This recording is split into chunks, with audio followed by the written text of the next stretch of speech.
Welcome, and prepare to embark on a journey into the heart of a bygone Japan, a world of silent power and breathtaking landscapes. As the evening deepens and the world outside grows still, we drift back in time to an era when the nation was not ruled by a divine emperor in a gilded palace, but by a military leader known as the shogun. For nearly 700 years, this single figure, the supreme general of the warrior class, held the reins of governance, shaping the very soul of the Japanese archipelago. This is a story of three great dynasties, the Kamakura, the Ashikaga, and the Tokugawa, each a distinct epoch in the history of a remarkable people.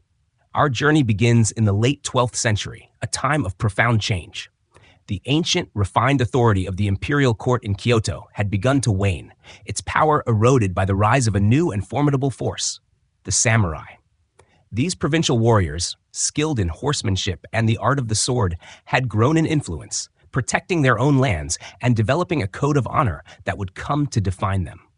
It was from this tumultuous landscape that a single figure, Minamoto no Yoritomo, rose to prominence.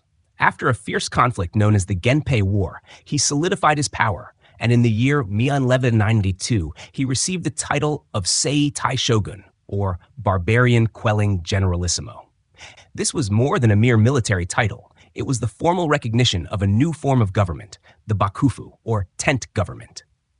The political center of gravity shifted from the delicate court life of Kyoto to Yoritomo's rugged new capital in Kamakura, a coastal town nestled amid hills, a natural fortress for a military ruler.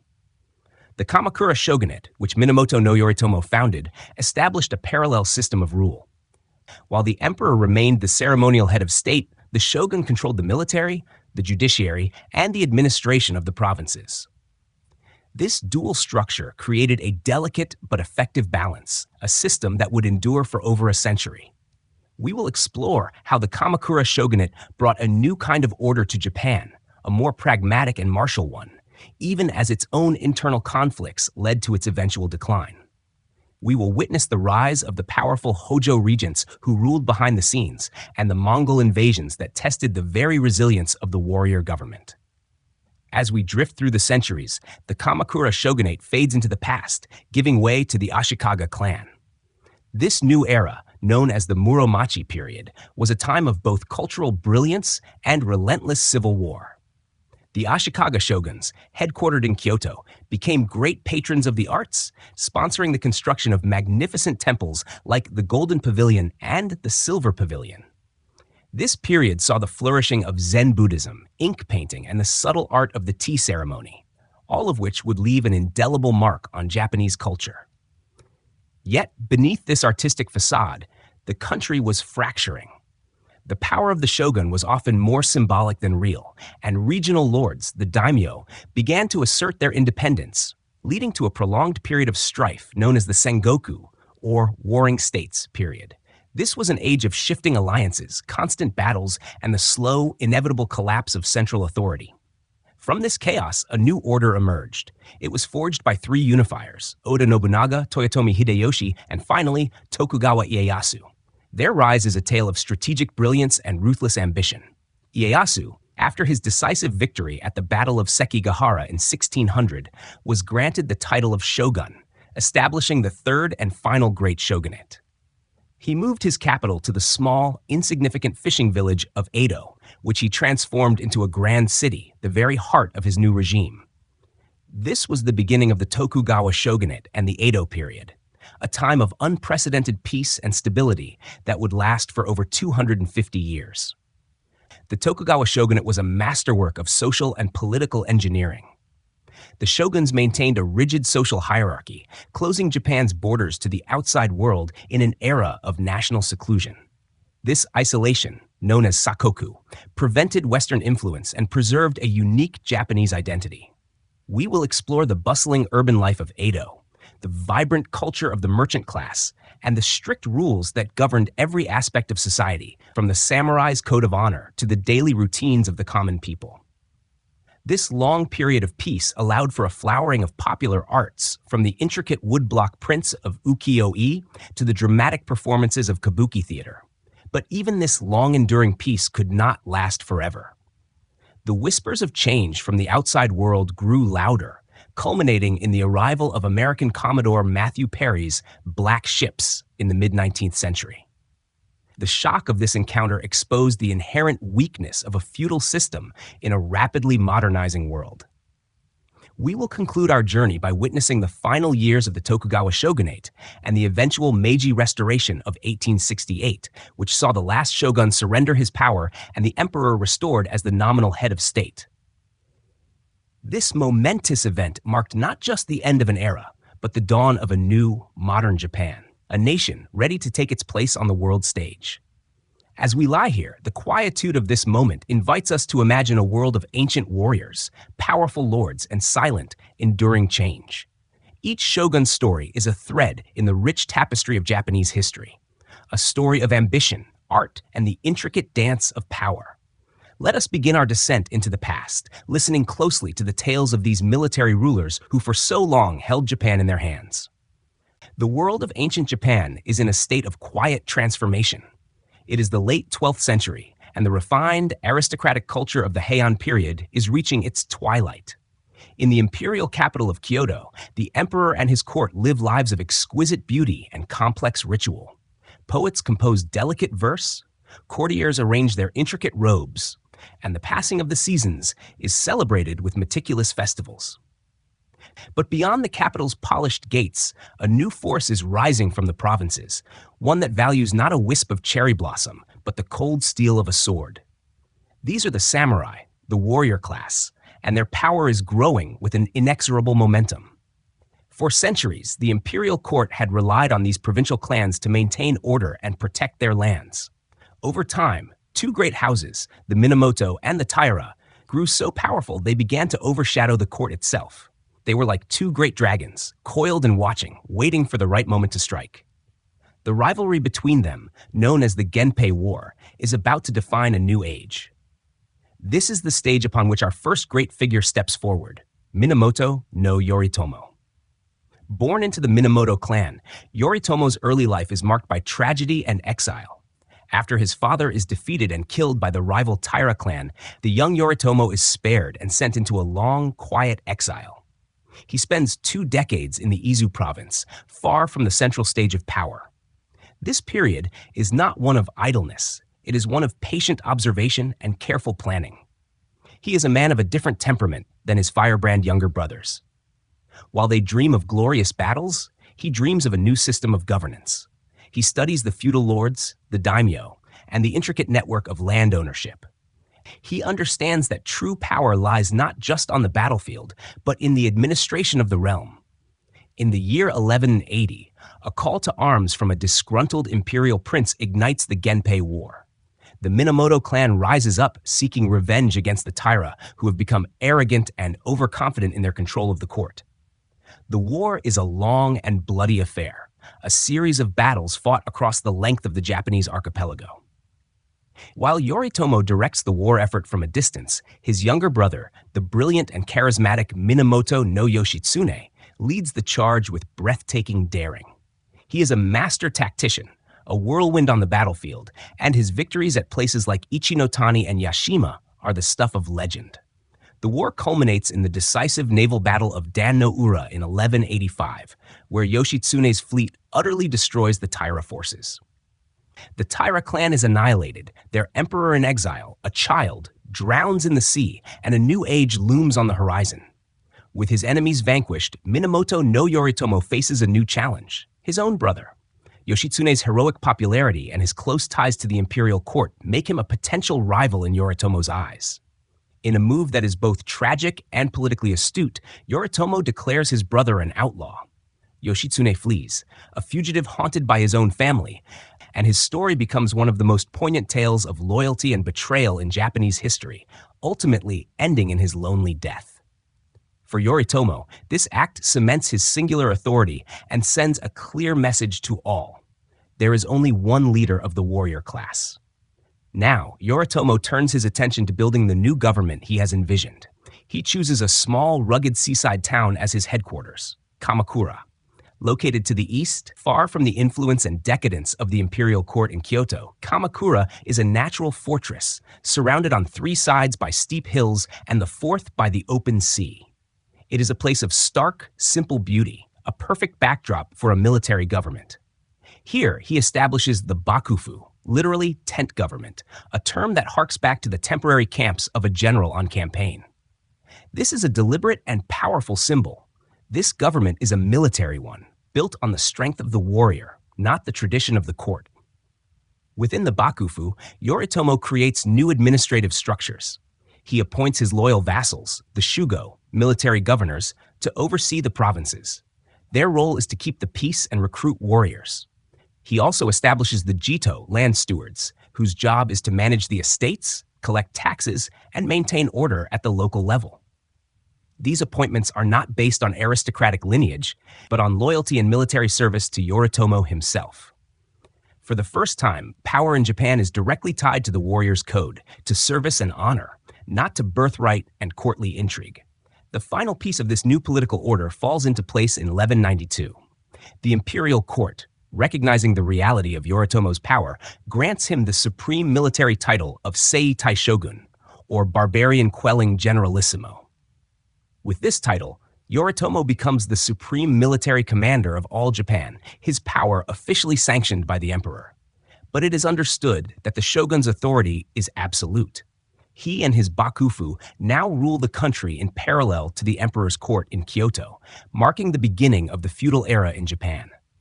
This shift is a profound one. It is not just a change in leadership, it is a change in the very soul of the nation. The refined elegance of the Heian era gives way to a more pragmatic, disciplined, and martial society. Kamakura, with its rugged hills and warrior ethos, becomes the true heart of Japan. As we close our eyes and drift to this new age, we can imagine the distant sound of waves crashing on the shore of Kamakura, a quiet counterpoint to the rustling of silk robes in a faraway palace. This is the sound of a new power being born, a silent sentinel watching over a land in transition. With Minamoto no Yoritomo's vision of a warrior-led state now a reality, the world of Kamakura seems poised for a new kind of peace. The samurai have triumphed, and their quiet, stern capital is the heart of a feudal realm. But the delicate balance of power that Yoritomo had so carefully constructed is built on the strength of a single man. When he dies in 1199, a new kind of silent drama begins, one that will see the ultimate power of the shogunate shift from the shogun himself to a less visible but far more powerful force. This is the story of the Hōjō Regency and how a family of political strategists came to rule the land from the shadows. The Hōjō clan is not a new name in our story. The first Hōjō we encounter is Hōjō Tokimasa, the father of Yoritomo's wife, the formidable Hōjō Masako. This powerful family, related to the Minamoto by marriage, had been close allies from the very beginning. When Yoritomo dies, his eldest son, Minamoto no Yorei, takes the title of shogun. But Yorei is young and impulsive, lacking his father's vision and political acumen. The great warrior lords, accustomed to Yoritomo's iron-fisted leadership, become wary. Seeing their opportunity, the Hōjō begin to consolidate their influence. Tokimasa and Masako create a council of elders, slowly but surely sidelining Yorei's decisions. When Yorei falls ill and is later assassinated, his younger brother, Minamoto no Sanetomo, becomes the third shogun. Sanetomo, too, is a far cry from his father. He is a sensitive and cultured man, more interested in poetry and the refined life of the Kyoto court than in the rough-and-tumble world of military governance. He is a gentle soul in a ruthless age, and he remains a mere puppet, his strings pulled by his mother Masako and his Hōjō uncles. When Sanetomo is assassinated in 1219, the Minamoto lineage of shoguns comes to an abrupt and tragic end. With no direct Minamoto heir, the Hōjō seize complete control. They install a series of figurehead shoguns, first from the imperial family and later from the Fujiwara clan, ensuring that no one with true power would ever again hold the title. The Hōjō leader, now a quiet and shrewd operator, takes the title of shikin, or regent. The regent's job is to advise and act on behalf of the shogun, but in reality, the regent holds all the power. The shogun, a mere youth from a noble family, remains a beautiful and empty vessel, a ceremonial figurehead whose purpose is to provide legitimacy to the Hōjō's rule. Under the regency of Hōjō Yoshitoki, the son of Tokimasa, the bakufu becomes a finely tuned political machine. Yoshitoki is a brilliant administrator, and he sets about creating a more systematic and rational government. He establishes the Hōjōshu, a council of state where legal and administrative decisions are made by a group of trusted officials. This move creates a system of governance that is not dependent on the whims of a single, powerful leader, but on a collective body. It is a pragmatic and effective form of rule, one that prioritizes stability over the charisma of an individual. The Hōjō rule is one of quiet efficiency, a perfect counterpoint to the dramatic martial age that had just passed. This newfound stability, however, is soon challenged. In 1221, the cloistered emperor Go-Toba, seeing the shogunate weakened by the lack of a true Minamoto shogun, attempts to reclaim power for the imperial court. He issues a decree to raise an army and overthrow the Hōjō. This conflict, known as the Jokyu War, is a defining moment for the Kamakura Bakufu. The Hōjō, under the leadership of Yoshitoki and his forces, react with swift and overwhelming force. The imperial army is no match for the disciplined and experienced samurai of Kamakura. The Hōjō swiftly crush the rebellion, exiling Emperor Go-Toba and his imperial family. This victory is a resounding declaration of the Hōjō's dominance.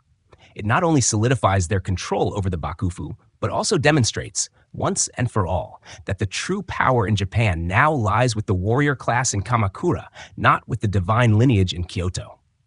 The Hōjō Regency marks a unique phase in Japanese history. It is a period where the true ruler is not the one with the grand title. The regent, the shikin, is the quiet power, the mind behind the hand that holds the sword. The Hōjō are a testament to the idea that power can be more effectively wielded through careful administration and political control than through military conquest alone. They rule not from the front lines, but from the back room, ensuring that the Kamakura Bakufu remains strong and cohesive. They appoint loyal Hōjō family members to key positions, creating a firm and unshakable network of authority across the land. As we imagine ourselves in the quiet streets of Kamakura during this period, we sense the subtle tension. The shogun, perhaps a boy of 10, lives in the grand residence, a figure of respect and reverence, but his life is a controlled existence. Meanwhile, the Hōjō regent, in a less ostentatious compound, makes the true decisions that affect the lives of every farmer, every merchant, and every samurai. This is the quiet reality of power. The Hōjō's pragmatic and calculating approach provides a century of stability and order, creating a united and resilient Japan, even as the greatest external threat in its history looms on the horizon. The foundations they have laid will soon be tested, and the nation will need every ounce of the strength they have fostered. The Hōjō Regency, a system of quiet and effective rule, has brought a century of stability to Japan.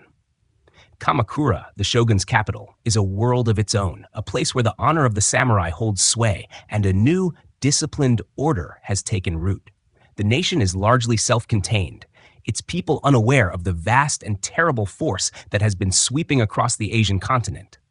But the distant rumbling of a great storm is growing louder, and it will soon wash upon Japan's shores in a way no one could have ever imagined. This is the story of the Mongol Invasions, a pivotal moment when a small island nation confronted the largest empire the world had ever seen, and was saved not once, but twice by the will of the heavens. To understand this threat, we must look to the mainland. There, the Mongol Empire, under the brilliant and ruthless leadership of Kublai Khan, has conquered a vast swathe of land, from the steppes of Central Asia to the ancient dynasties of China, which he has now brought under his rule as the Yuan dynasty. His armies are a force of nature, disciplined and overwhelming, and his ambitions are boundless. His gaze now turns eastward, across the sea, to the wealthy and defiant islands of Japan. The first hint of this coming storm arrives in the form of a letter. In 1268, an envoy from Kublai Khan's court arrives, bearing a message demanding that Japan become a vassal state and pay tribute to the Mongol Empire. The Hōjō Regency, guided by the regent Hōjō Tokimune, debates the demand in hushed tones. They consult with the imperial court, with the great warrior families, and with the spiritual leaders. The answer, when it comes, is a silent but firm refusal. Japan, a land of divine emperors and proud warriors, will not submit to a foreign ruler. The first invasion comes 6 years later, in 1274. A massive fleet of over 900 ships set sail from the Korean peninsula, carrying a force of approximately 40,000 men, a mix of Mongol, Korean, and Chinese soldiers. The fleet is a sight to behold, a forest of sails on the horizon. It lands near Hakata Bay on the island of Kyushu. The Japanese samurai, with their long-held traditions of single combat and dueling, are unprepared for the Mongol style of warfare. The Mongols are masters of massed infantry tactics, coordinated archer fire, and, most terrifying of all, they possess weapons unlike any the Japanese have ever seen. Small, explosive gunpowder bombs that shatter bones and fill the air with smoke and terror. The battle is a brutal one. The samurai charge forward, expecting to challenge a single worthy opponent, only to be met by a coordinated hail of arrows and bombs. The fighting is fierce, but the Japanese are slowly being pushed back. The day ends with the Mongols in control of the beachhead. As night falls, the samurai prepare for the next day's fighting, their resolve hardened by the realization that this is a different kind of war. But the next day's battle will never come. That night, a sudden and violent storm descends upon the strait. The winds howl, the waves churn, and the Mongol fleet, anchored in the shallow bay, is tossed and broken. The ships, built for river travel, not for the open sea, are no match for the fury of the typhoon. Countless vessels are dashed against the shore or sink in the waves, and thousands of Mongol soldiers drown. The surviving Mongol commanders, their forces decimated, retreat in terror, abandoning their foothold in Japan.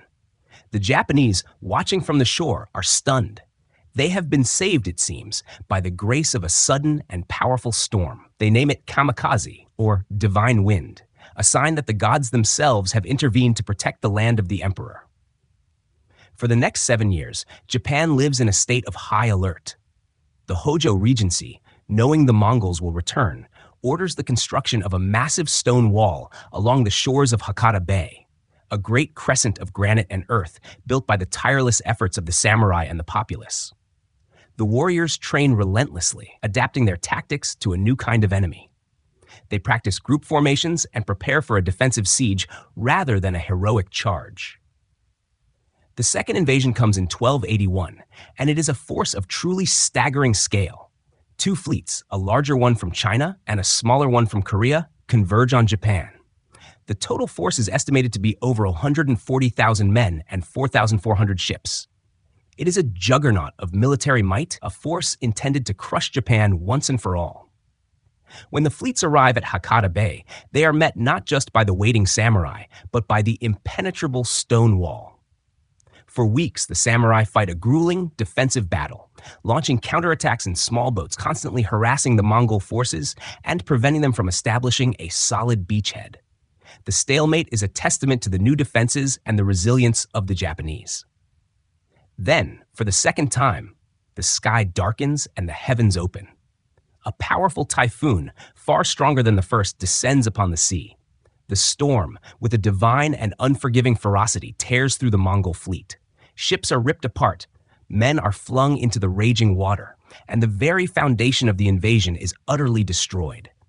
The storm rages for 2 full days, a force of nature so immense it leaves only a few thousand survivors to make their way back to the mainland. The second invasion has been completely and miraculously thwarted. The victory is a moment of profound significance for Japan. The belief in the kamikaze and the divine protection of the islands becomes a cornerstone of their national identity. But the victory comes at a heavy price. The war had been a defensive one, and there was no new land or wealth to be gained from the defeated enemy. The Hōjō Regency, now burdened by immense debt from the decade of war preparations, is unable to reward the samurai who had fought so bravely. This lack of reward breeds resentment and dissatisfaction among the warrior class. The samurai feel they have risked everything for the nation, only to be left impoverished. This discontent begins to corrode the very foundation of the Hōjō's power, slowly chipping away at the authority of the Bakufu and setting the stage for a new and even more chaotic era of internal conflict. As we lie here, we can feel the silent, growing unease in the air, a sense of a great turning point.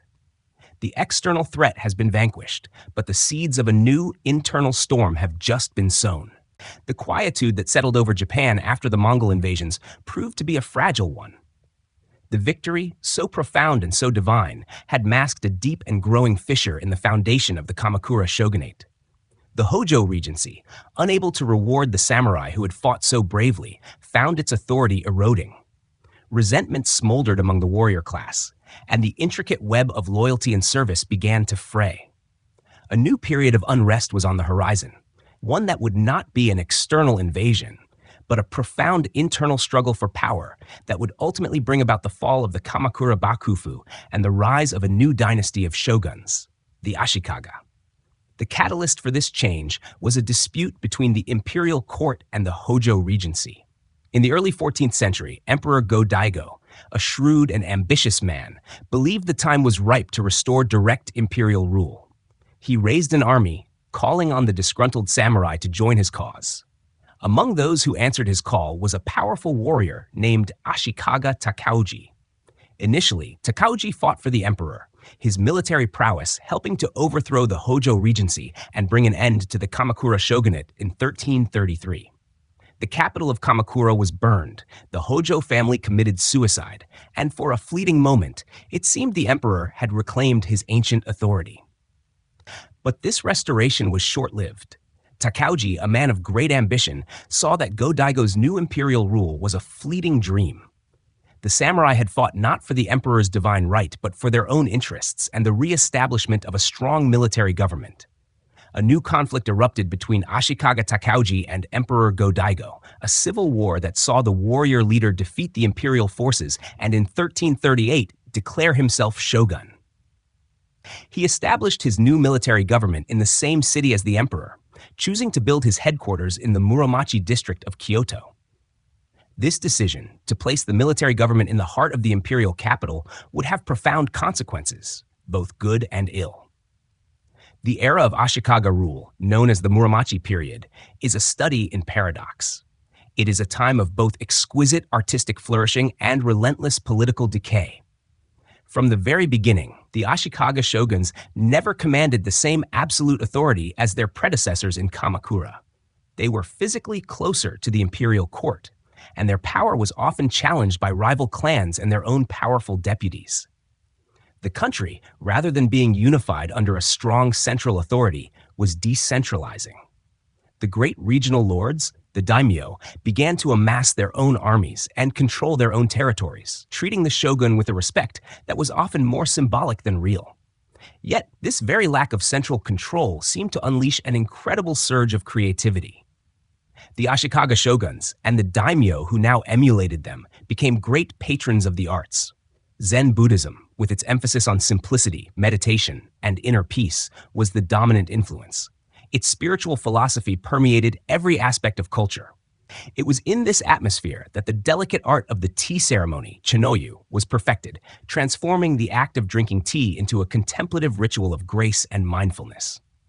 Master artists, inspired by Zen aesthetics, produced stunning ink paintings, sumi-e, using stark black ink on white paper to capture the essence of nature with just a few elegant brushstrokes. The most famous of these artistic patrons was the third shogun, Ashikaga Yoshimitsu. In 1397, he built a magnificent retirement villa, which has come to be known as the Kinkakuji, or Golden Pavilion. Its reflection shimmers on a tranquil pond, its three distinct architectural styles embodying the different layers of Japanese culture. Years later, his grandson, Ashikaga Yoshimasa, would build his own stunning villa, the Ginkakuji, or Silver Pavilion. Though it was never coated in silver leaf as originally intended, its austere beauty and surrounding dry landscape garden are considered a perfect embodiment of the Zen aesthetic, a world of quiet contemplation and refined taste. This era also saw the development of no theater, a highly stylized form of musical drama that combined ancient myths with poetic verse and masked performances.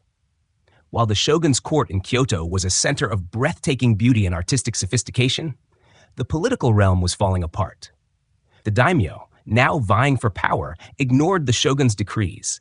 The Ashikaga shoguns themselves were often weak, caught in a cycle of intrigue and internal power struggles. The government they had established in Kyoto became little more than a prestigious figurehead. The fragile peace was finally shattered in 1467 with the outbreak of the Onin War. What began as a succession dispute within the Ashikaga family quickly spiraled into a decade-long conflict that engulfed the entire country. The streets of Kyoto, once home to poets and artists, became a battlefield. The city was burned to the ground, its magnificent temples and mansions reduced to ash. The shogun, now powerless, watched from his residence as the fighting raged.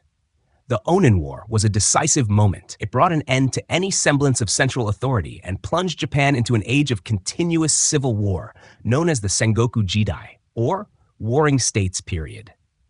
The Ashikaga Shogunate technically continued to exist, but it was a government in name only. The shogun was a mere puppet, and Japan was now a fractured land, a chaotic tapestry of 100 different lords, each vying for supremacy. As we rest here, we can feel the two contrasting forces of this era, the quiet pursuit of beauty in a garden of raked sand, and the deafening clamor of a nation tearing itself apart, a brilliant light fading into a dark and uncertain night. The sound of silence is a distant memory in the land of Japan. The glorious artistic age of the Ashikaga shoguns has given way to a profound and deafening chaos. The Onin War, a decade-long conflict that left the capital of Kyoto in ruins, was not an end, but a beginning. It marked the definitive collapse of the Ashikaga Bakufu's central authority and plunged the entire country into a new and turbulent era. This is the Sengoku Jidai, the Warring States period, a century of unceasing conflict where Japan is a fractured mosaic of 100 different domains, each ruled by its own powerful and ambitious lord. The most defining feature of this period is the utter absence of a central power. The shogun, a descendant of the once proud Ashikaga line, remains a figurehead, living in a ruined Kyoto, his decrees utterly meaningless. The samurai, no longer beholden to a single military government, now swear their loyalty to their local lord, the daimyo. These daimyo are a new breed of ruler. Unlike the noble, court-connected lords of the past, many of these men have risen from humble origins, their power forged not by a long family lineage, but by cunning, military strength, and a ruthless ambition to survive and expand their territory. This is an era of gekkokujo, a term that means the low overthrowing the high, where a lesser warrior could defeat and supplant his own lord and seize control. Daily life in the Sengoku Jidai is defined by a constant state of preparedness.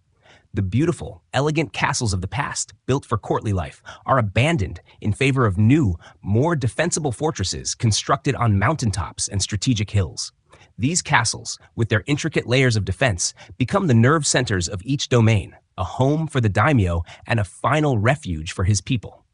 Outside these fortified walls, battles are a constant threat. Villages learn to build walls and stock food, and the life of a peasant is a precarious balance between farming the land and preparing for the next army that might march through. The nature of warfare itself is changing rapidly. No longer are battles a series of one-on-one duels between two heroic samurai. They are massive, coordinated affairs involving thousands of foot soldiers, or ashigaru.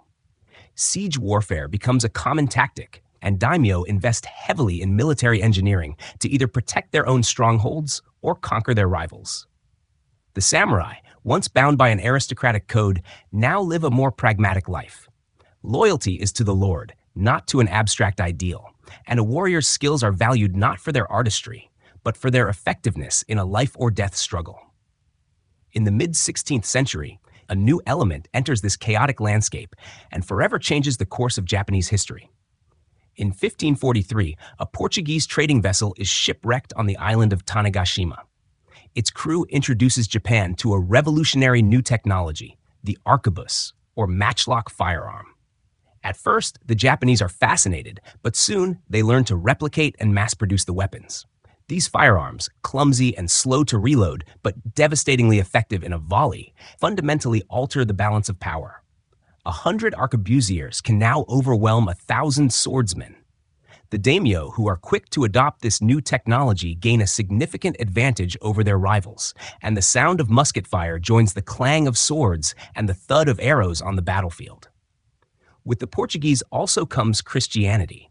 Jesuit missionaries, led by figures like Francis Xavier, arrive in the country. They convert thousands of Japanese, including many daimyo. This new faith, with its foreign customs and its demand for a single god, creates tension in a land accustomed to a pantheon of deities and the spiritual traditions of Buddhism and Shinto. The arrival of the Europeans not only introduces new weapons and a new religion, but it opens a window to the wider world, a world Japan has been isolated from for centuries. This century of constant war is a testament to the resilience of the Japanese people. Despite the widespread destruction, trade flourishes in many regions. New roads are built, castles become centers of commerce, and a merchant class begins to grow in wealth and influence. The daimyo, in their quest to fund their armies, encourage both trade and agriculture in their domains. They are not just warriors, they are also governors, administrators, and sometimes even ruthless tyrants. But the chaos cannot last forever. The constant strife, the endless cycle of revenge and conquest, creates a deep longing for peace among the populace. It is a desire that will be fulfilled by three of the most remarkable figures in Japanese history. Men who rise from this crucible of violence to finally put an end to the warring states period. Our next chapter will begin to tell their stories, starting with a man who, more than any other, understood the power of firearms, and whose vision, as brutal as it was the first step toward the great unification of Japan. He is Oda Nobunaga, and his arrival signals that the long, dark night of the Sengoku Jidai is finally coming to an end. We can feel the tension in the air, the sense of a coming storm that will bring not more chaos, but a final, decisive peace. The long and turbulent century of the Sengoku Jidai is a world of constant change, a shifting landscape of battlefields and betrayals. It is a time when the entire nation seems to hold its breath, waiting for a figure powerful enough to impose order on the chaos. This moment arrives in the form of a brilliant trio, three men whose lives and ambitions are intertwined, and who will, in their turn, finally forge a united Japan. They are Oda Nobunaga, Toyotomi Hideyoshi, and Tokugawa Ieyasu. A famous Japanese proverb captures their very essence. Nobunaga pounds the rice cake, Hideyoshi kneads it, and Ieyasu eats it. This simple phrase speaks to their distinct methods and their ultimate legacy. Our story of unification begins with Oda Nobunaga. He is a figure of stark contrasts, a brilliant military tactician with a fierce temper, a visionary leader who could also be a ruthless tyrant. He is one of the first daimyo to truly grasp the potential of firearms, training a large contingent of his foot soldiers, or ashigaru, to use matchlock rifles in disciplined volleys. In the pivotal Battle of Nagashino in 1575, he uses these new weapons to devastating effect, decimating a charging cavalry force with coordinated firepower, a victory that proves the old ways of war are now obsolete. Nobunaga's ambition is not merely to win battles, but to end the endless cycle of conflict. He is a pragmatic and calculating leader who understands that power must be absolute. He systematically conquers the daimyo of central Japan, expanding his influence with cold precision. He is also not afraid to challenge the old powers. He burns the great Buddhist monasteries, which had become powerful political and military rivals, an act of sheer brutality that signals a new, secular-minded era of rule. By 1582, he is on the verge of total victory. He has brought the most powerful daimyo to heel and is within sight of unifying the entire country. But his ambition and his trust is his undoing. While resting at the Honnoji Temple in Kyoto, he is betrayed by one of his most trusted generals, Akechi Mitsuhide. Surrounded by his own men and with no hope of escape, Nobunaga commits suicide, and his great vision of a unified Japan seems to die with him. The death of Nobunaga creates a new power vacuum, but it is swiftly filled by another of the great unifiers, Toyotomi Hideyoshi. Hideyoshi is a figure unlike any other in Japanese history. Born a peasant, he has no samurai lineage and no aristocratic name. But what he lacks in birthright, he more than makes up for in cunning, intelligence, and an unparalleled ability to maneuver politically. He is a master of diplomacy and a brilliant strategist. Upon hearing of his master's betrayal, he acts with lightning speed. He rushes his army back to Kyoto, defeats Akechi Mitsuhide in battle, and solidifies his position as the de facto successor to Nobunaga. Hideyoshi is a man of humble origins who, through sheer merit, has risen to the top of a feudal society. He cannot, however, take the title of shogun, a position reserved for members of the Minamoto clan. Instead, he takes the title of kampaku, or imperial regent, a position that gives him all the power of a ruler without the formal title of a shogun. Hideyoshi, the man who needs the rice cake, continues the work of unification with a combination of military force and diplomatic savvy. He brings the remaining daimyo under his control, but his greatest contribution is in creating a lasting social and political order. In 1588, he orders a great sword hunt, forcing all farmers and peasants to surrender their weapons. This single act freezes the social hierarchy, preventing any future Gekokujo and ensuring that the samurai remain the only class with the right to bear arms. He also orders a nationwide land survey to create a standardized tax system, which gives him a stable source of revenue. He builds magnificent castles like the one in Osaka to symbolize his new authority. But Hideyoshi's reign is not without its flaws. His immense ego and ambition lead him to launch two disastrous invasions of Korea in the 1590s, military campaigns that drain the country's resources and ultimately fail. With no suitable heir to succeed him, Hideyoshi dies in 1598, leaving behind a fragile peace and a council of 5 regents, including the third and final unifier, to govern until his son comes of age. The final piece of the puzzle is Tokugawa Ieyasu. Unlike Nobunaga and Hideyoshi, Ieyasu is a man of immense patience and forethought.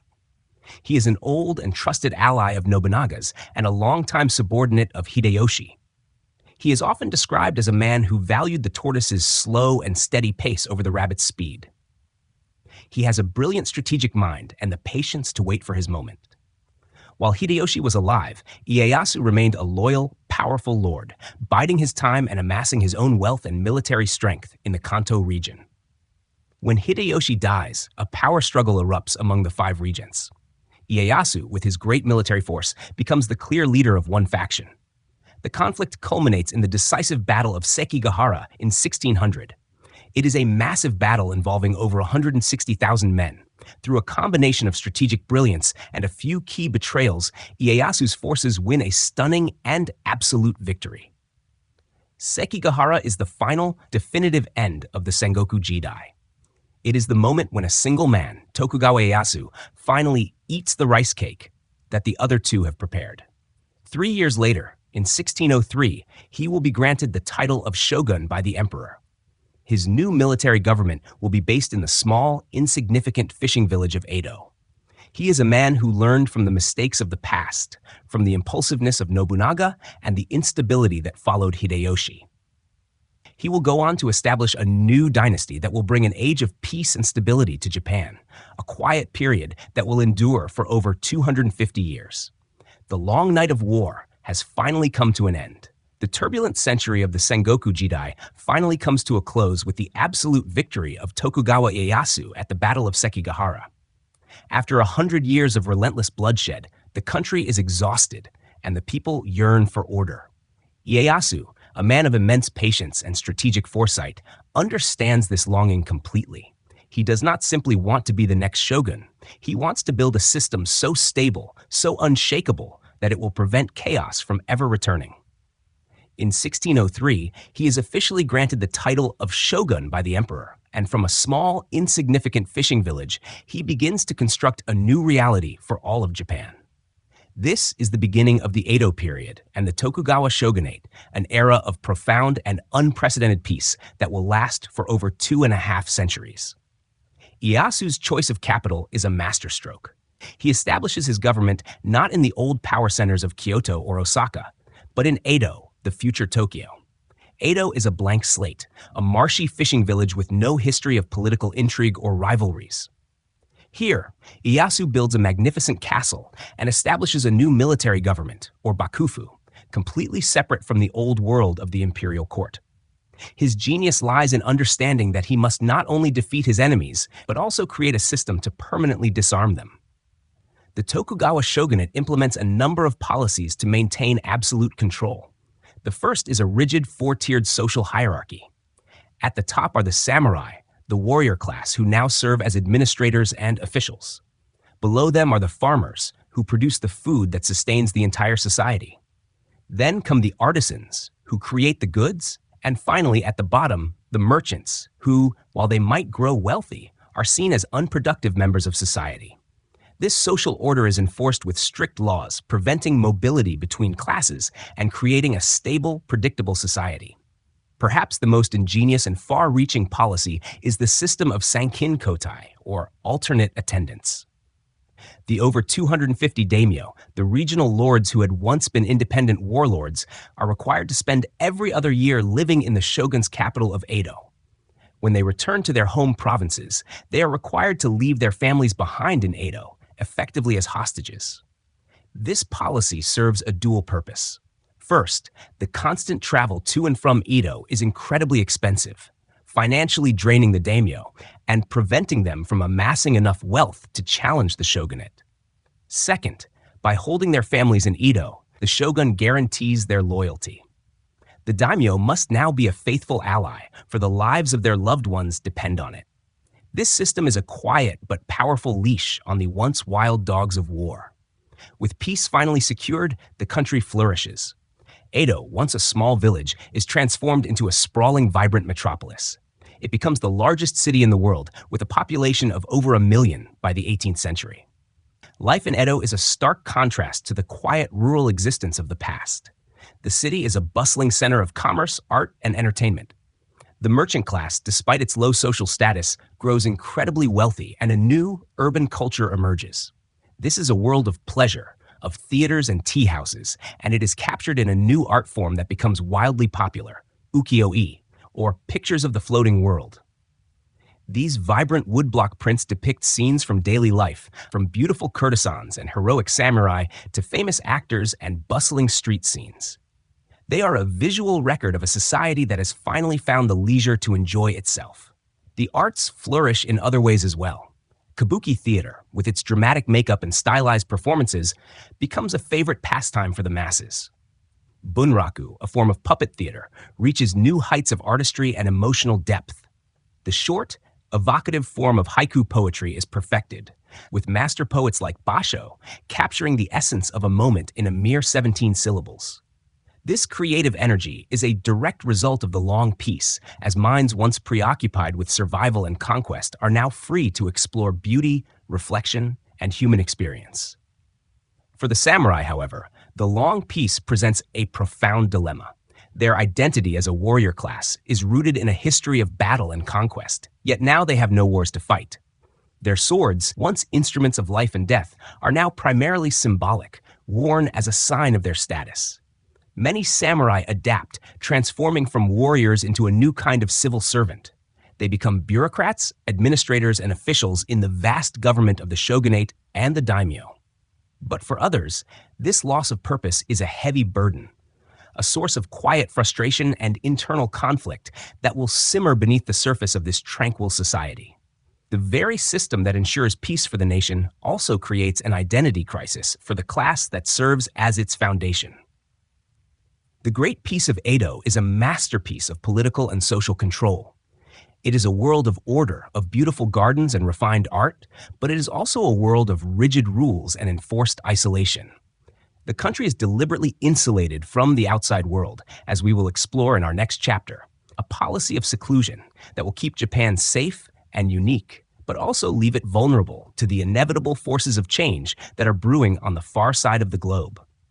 As we lie here, we can feel the silent hum of this long, peaceful era, a sense of a society perfectly balanced and quietly waiting for an event that will finally break the calm and usher in a new age. The long and prosperous peace of the Tokugawa period is a testament to the shrewd genius of Tokugawa Ieyasu and his successors.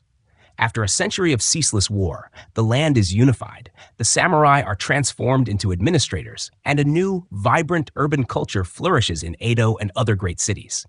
But as the 17th century dawns, a new kind of threat emerges from the sea, one that is not armed with swords and bows, but with a different kind of power: ideas and influence.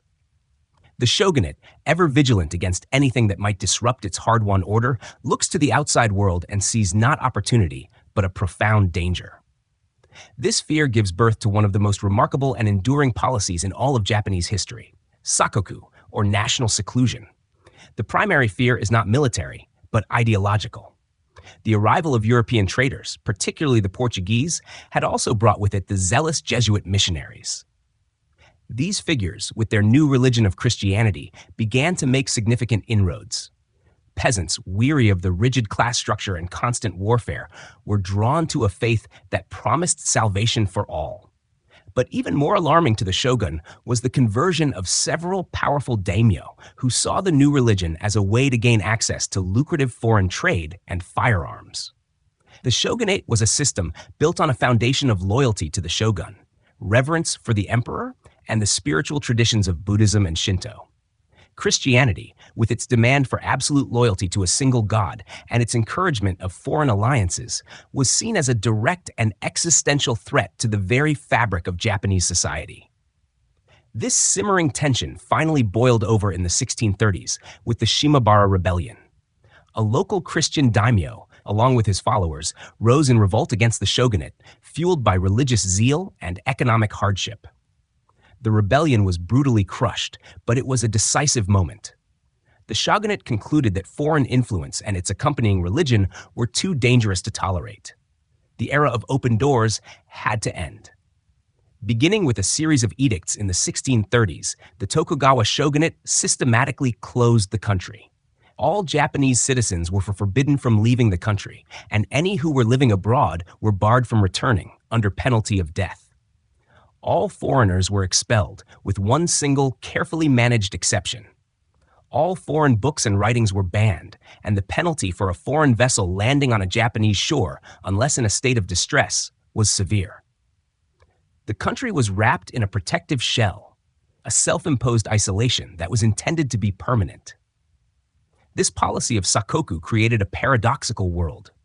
For over 200 years, Japan became a society unto itself, its culture and social norms developing in an organic and pure form, untouched by the great intellectual and industrial revolutions taking place in the West. The Tokugawa peace, free from any external threats, could now flourish undisturbed. The arts continued to grow and refine, with ukiyo-e prints reaching their artistic peak, and theatrical forms like kabuki and bunraku becoming part of the very soul of the common people.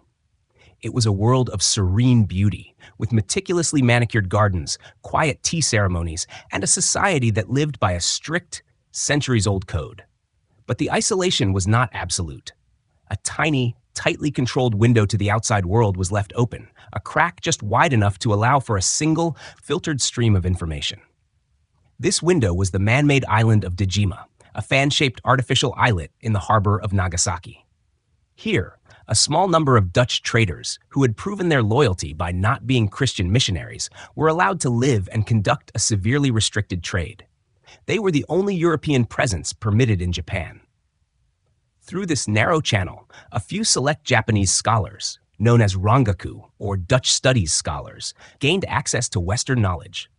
They studied Dutch books on medicine, astronomy, and military science, quietly translating and learning, keeping the faint flame of Western learning alive in a nation that had otherwise turned its back on the world. The long-term effects of this policy were both profound and double-edged. On one hand, it gave Japan a long period of internal peace, allowing its unique culture to develop without external pressures. It created a society with an incredibly strong sense of identity, a nation that knew itself and its values. On the other hand, it also led to a significant technological and military stagnation. While the countries of Europe were undergoing the Industrial Revolution, developing steam power and modern weaponry, Japan remained a feudal society, its military technology largely unchanged since the 16th century. As the 19th century arrived, the whispers from the outside grew louder. Russian ships began to probe Japan's northern waters, and American whaling vessels were increasingly sighted off the coast. The world was no longer content to leave Japan in its peaceful isolation. The quiet, self-contained world of Edo, so carefully constructed by the Tokugawa shoguns, was on a collision course with a new, powerful, and relentless force.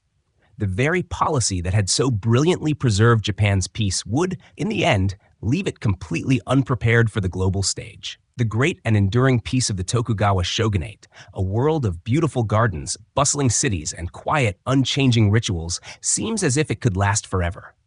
The country is a perfectly crafted jewel, sealed against the outside world by a policy of seclusion that has held firm for over 2 centuries. But the world beyond Japan's shores has not stood still. While Japan has perfected its internal harmony, the nations of the West have undergone a profound transformation, harnessing the power of steam and steel, building global empires, and seeking new markets across the globe.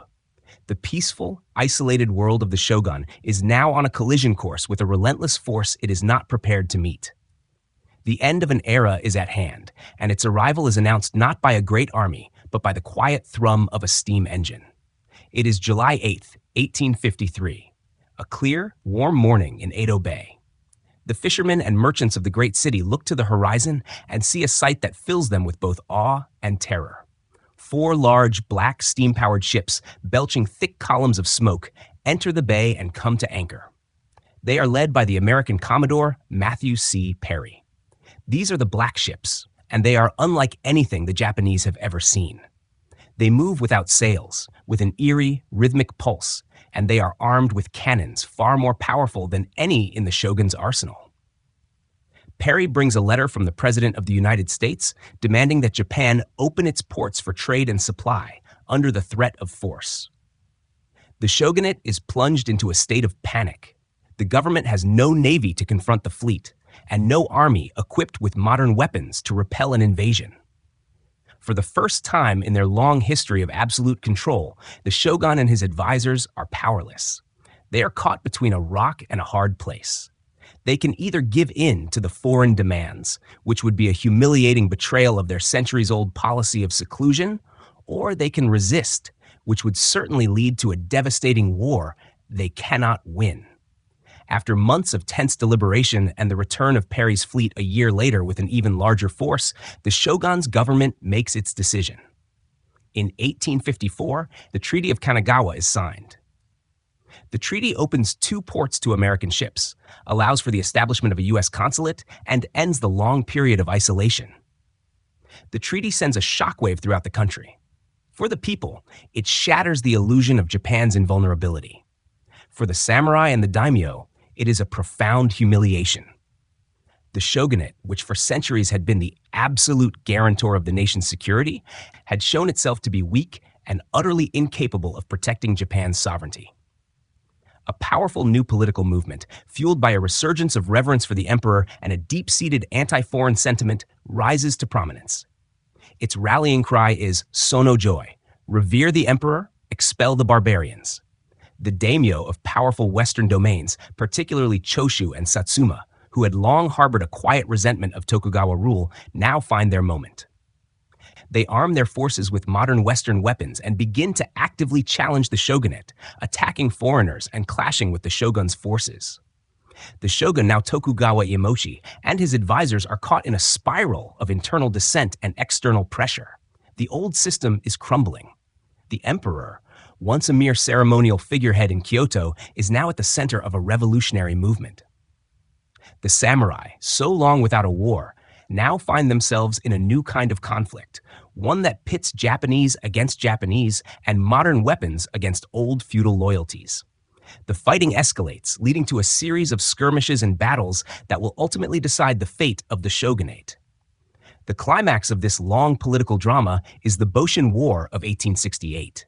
It is a civil war that pits the forces loyal to the shogun against a new, unified army made up of samurai from the Western domains and loyalists to the emperor. This is not a traditional feudal war. The imperial forces, with their modern rifles and disciplined troops, are a formidable opponent. The shogunate's army, though loyal, is a relic of a bygone age. The war is swift and decisive. In a series of crucial battles, the shogunate's forces are defeated, and the tide turns irrevocably in favor of the emperor. The final act of this epic is the peaceful surrender of Edo Castle in 1868. The last shogun, Tokugawa Yoshinobu, makes the remarkable decision to cede his power to the emperor, preventing a bloody final battle that would have surely destroyed the capital. He hands over control of the government, and with that single act, the 700-year history of the shogun comes to a close. This event, the peaceful surrender of the shogun and the formal restoration of imperial rule, is known as the Meiji Restoration. But it is not a simple return to the past. It is a true revolution. The young Emperor Meiji, and the brilliant group of samurai who now lead the government understand that for Japan to survive in the new global order, it must become a modern nation. The shogunate is abolished, the daimyo are stripped of their titles and lands, and a centralized government is created. The capital is moved from Kyoto to Edo, which is renamed Tokyo, or Eastern Capital. The new leaders embark on a radical and rapid campaign of modernization. They send missions to the West to study technology, government, and military science. Railroads are built, a modern navy is established, and a Western-style army is created. Perhaps the most profound change is the end of the samurai class itself. The new government formally abolishes the warrior class, revoking their right to wear swords and receive their hereditary stipends. The samurai, the very foundation of the shogun's rule, are transformed into common citizens. For many, it is a devastating end to a proud tradition. For the nation, it is a necessary step toward equality and a modern, unified army. The story of the shoguns is a rich and winding journey, from the rise of Minamoto no Yoritomo in the rugged hills of Kamakura to the long peace of the Tokugawa era and its eventual, inevitable end. It is a story of a long and intricate dance between military power and imperial tradition, a system that, for 7 centuries, defined the soul of Japan. Their legacy is twofold. They brought a long and stable order to the country, but their very success in creating that peace also left the nation vulnerable and unprepared for the new age. The arrival of the black ships was the moment when the past finally collided with the future, a moment when the quiet world of the shogun gave way to the loud, fast, and complicated world of a new, modern Japan.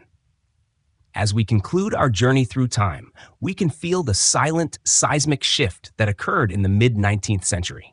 The sound of swords being sheathed for the final time, the smell of gunpowder from a new era of war, and the quiet acceptance of a new destiny.